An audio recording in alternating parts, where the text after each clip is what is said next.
Pokemon Unite is, by all technicality, a Pokemon game. And being a Pokemon game, that means there should be a way to Nuzlocke it, right? Well, I don't quite hate myself that much, so today we're just going to be taking the Pokemon within Unite to beat Pokemon Sword. This means that these Pokemon on screen will be the only ones allowed to be used in battle, and the only moves they will be allowed to use are the ones they learn inside of Pokemon Unite. For example, that means that Cinderace will have the final moveset of Pyro Ball, Blaze Kick, Feint, and Flame Charge. And for those of you wondering about Wild is Scorbunny and Raboot, it would only be able to use Ember and Low Sweep, as that is what they have. If a Pokemon does not have a move it learns in Unite, it will be unusable until it learns one of those moves. On top of this, we will have the classic hardcore Nuzlocke rules you see on screen now. Dynamax will not be allowed due to the simple fact that you don't Dynamax in Pokemon Unite, dingus. I will be allowing the use of the Isle of Armor though, as many Pokemon and some moves are locked behind this. With all of that out of the way, let's get on with the challenge. Starting out the game, we choose to pick up Scorbunny as our starter since it is the only option available. Cinderace is immediately thrown into battle against Hup, where we only have the moves Tackle and Growl, meaning we cannot attack since Scorbunny has Ember and Low Sweep in Unite. And I guess that's it. I guess it's not possible to be a Pokemon Sword Unite lock.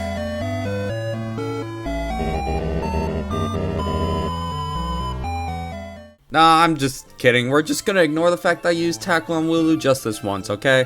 With learning Ember on a level up, the challenge can officially begin. Though, since Hup took Grookey, he wasn't much of an issue. We move on to the first route where we are able to catch our first teammate, Yeaton. Right now, all he can do is tackle, but with the Cheek Pouch ability and early access to Oran Berries, he is going to be a pretty good early game Mon. We then have to fight Hup again, but once again, it wasn't that much of an issue. Now with access to the wild area, we can really begin to build up our team. We first capture Gardevoir the Ralts from a raid. We then catch Buckarino the Bounsweet, Luchagar the Ghastly, and Medeptus the Machop all in one area. And fun fact, Karate Chop does not exist in this game, so Machop is completely useless until he evolves. We then made an unfunny joke and have to fight Hup once again, and he does not give us any trouble. Now we can go out and find even more Pokemon that we can add to our team. And you're just gonna have to trust me on this, as for some reason the footage looked like this. Yeah, not great. You know, I'm really surprised at just how many Pokemon you can actually pick up in the early game. During this time, we ended up also picking up Elderbos, Sleepytuff, Arakaril, Excellent, Sheriff Cram, Santachu, and Dreevy. With the squad we have, we head straight into the gym against Milo. My plan here was to use Sleepytuff to take off the Glossifleur, then pivot between Luchagar and Eldegoss to invalidate his Dynamax. Then hopefully we could just use Cinderace to take out the Eldegoss. And let's really just see how it goes. Oh, the footage did this again and it auto-saved afterwards. Well, here's kind of a recreation of what happened, I guess. Miss, miss, miss, miss.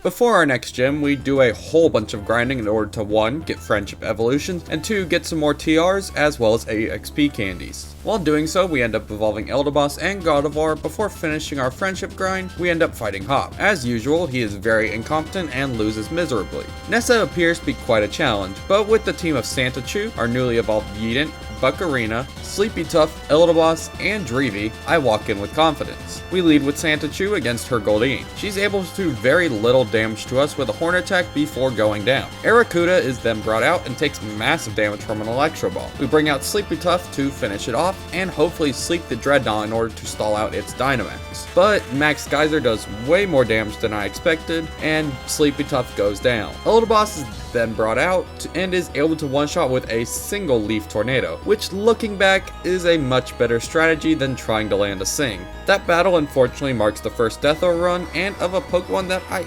kinda like a little bit, but we won't let this hold us down. Next in our path is the Fire-type gym. Along the way, we stomp on this little Twinks team and arrive at the gym safely. But before we can challenge the gym, Marnie challenges us. Her Krogunk poses no issue, as well as the rest of her team. The gym challenge forces us to catch a couple Pokemon that will simply sit in the PC, never to be seen again. Kabu's AI will always prioritize Will-O-Wisp over attacking, so equipping a Rockrull with a Rossberry gives an easy one-shot to Ninetales. We end up burned anyway by Arcanine Arcanine's Will-O-Wisp, unfortunately. Despite this fact, he can't really hurt us much and goes down after a couple of Aqua Tails. G-Max Scentiscorch then joins the battle and does too much damage, but not quite enough to activate the Guava Berry, resulting in a sacrifice being made by Sheriff Cram. This allows us to ultimately bring in Greedent to finish it off, despite Kabu trying his absolute best. During the journey to the next gym, the other half of the wild area opens up, and we grab a Swinub, Dwebble, Slowpoke,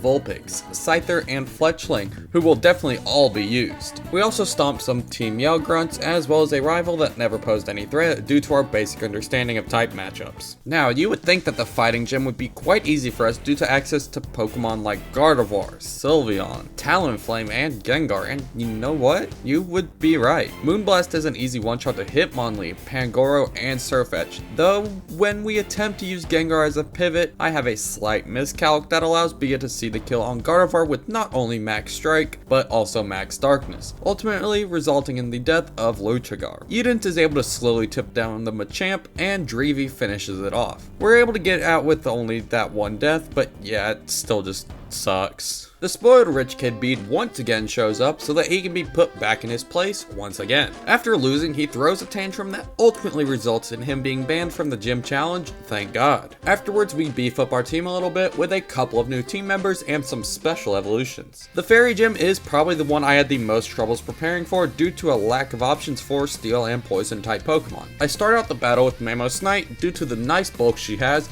and a decent matchup against Weezing, Mawile, and Togekiss. Weezing ends up being frozen and going down fairly easily. Opal's gym has a special gimmick where if you answer her questions properly, you receive a stat boost. I'm able to answer 2 questions properly and gain buffs to my offenses and defenses before going into Mawile. We outspeed and got an easy one-shot. Unfortunately, Air Slash from Togekiss does more than expected, so we have to bring in Yeedent. A couple Kavits later, we take it out. For Alchemy though, we have to bring in our new member, Sunnyzor, to take it out with Sludge Bomb. Turns out, I actually had the perfect options to deal with this team. We then proceed to witness a kidnapping before Hop tries to assault us once again, though he still does not seem to understand how type matchups work and loses because of that. Though at the end of the battle, he does show us a Pokemon that I'm fairly interested in catching, so we go forth into the wild area with the hope of catching a Snorlax, and we do, and nothing bad happened while doing so. While going out of my way to pick up an item, we run into a completely optional double battle that will change the entire outcome of this run. We are challenged by colleagues Allison and Jordan with a skeleton team just meant to be gaining some levels. Their team consists of a Hippowdon, Excadrill,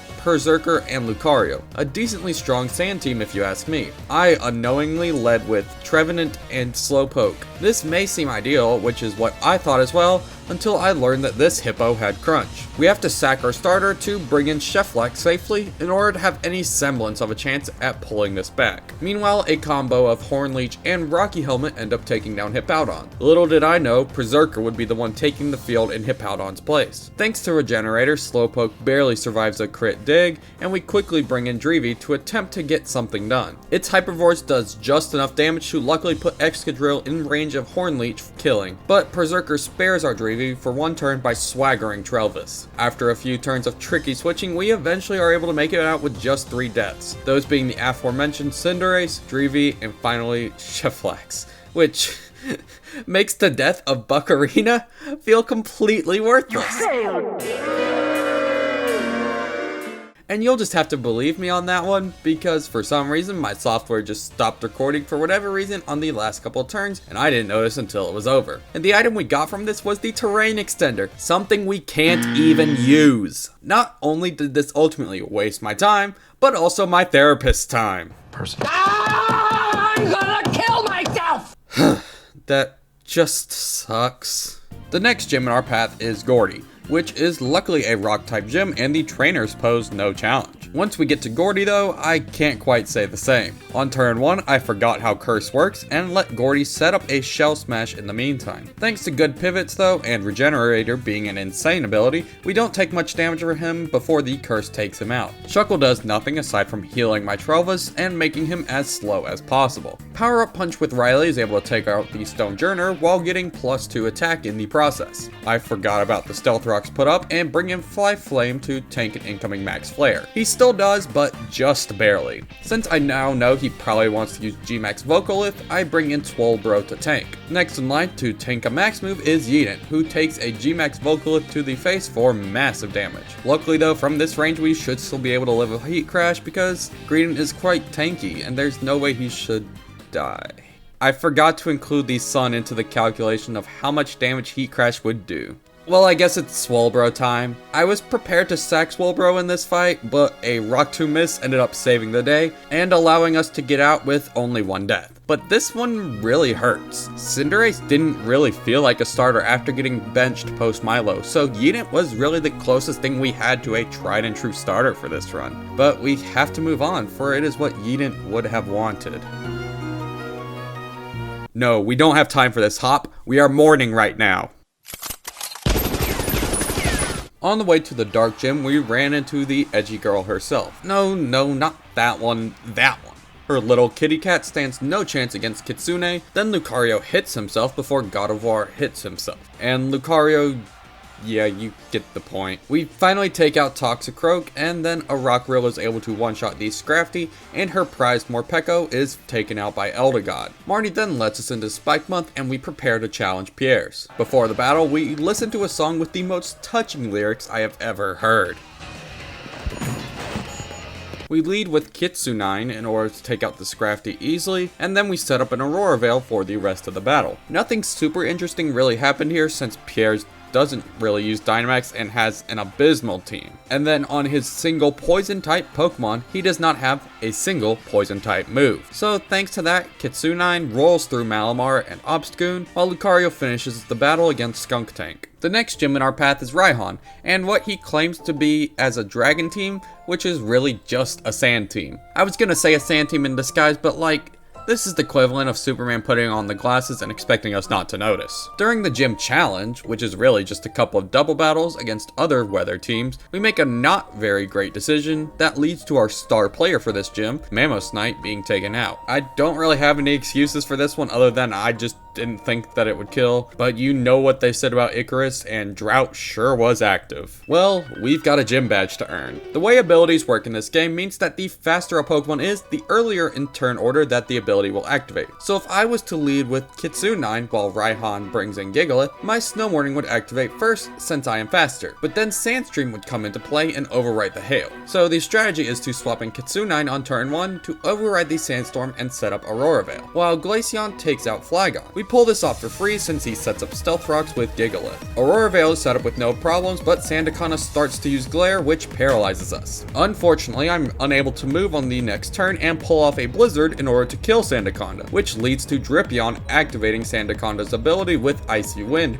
replacing the Hail with Sand. We bring in Eldegoss and a Rockrill to hopefully give us a chance. Both end up paralyzed though, as we miss a Leaf Tornado, leaving Sandaconda on the field for even longer. And then the skyscraper that is Duraludon is brought in. We are able to make the game a 4v1 through Lucario and Eldegoss on the field. However, everyone on the team is weakened quite a bit. I have a chance at this though if I can predict what the AI wants to do. We're able to do so when bringing in a Rockrill to cover for Eldegoss. But on the next turn I kinda sorta forgot about Stealth Rocks and swapped in Drippon, who died to them. Then, unlike what I was predicting, Duraludon went for a Max Knuckle into Riley rather than Steel Spike into Azumarill, raising his attack and putting Riley at low health. This turn was a pivotal turn that would affect the rest of the run. Duraludon then becomes small and takes out Riley with Body Press as Eldegoss tries to heal an ally that doesn't exist. A Rockrill is the next soldier brought to the battlefield as he is easily taken out by Ironhead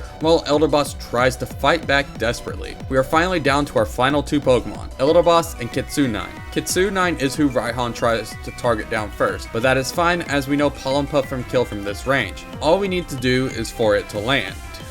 But things don't always work out the way you want them to. And just like that, the battle is as good as lost. We can't outspeed, and in the moment we needed him most, Eldegoss let us down. Ironhead lands from Duraludon, and the Rocky Helmet causes him to go down with the ship. The game counts this as a defeat, however, despite the fact that it was obviously a draw. But what they say is final, I guess. I know I definitely made a good handful of mistakes throughout this run, you don't have to tell me. But ultimately, there were a good handful of unlucky moments and miscalculations that led to this outcome. I guess I was simply not skilled enough at this time in order to bring my Pokemon to the heights they deserved. I know that this battle was possible to win, as I later tried again with a different team out of pure curiosity, but it was still quite close in that attempt. I might try this challenge again in the future, but for now, I don't feel like watching through all of Sword and Shield's cutscenes again, so this is where we finish for the time being. I know it has been a while since my last upload, but I appreciate everyone who has stuck around. This last spring was probably my roughest semester I've had in my college career, and kept me much busier than I thought it would. I will hopefully now be able to put time back into the channel like I was able to do before. If you enjoyed this run, you should check out my Pokemon Scarlet Hardcore Nuzlocke video, which is on screen now. Also, subscribing would be appreciated, as when the funny number goes up, the brain chemicals go burr. Thanks for watching. I hope to see you in the next video. Peace!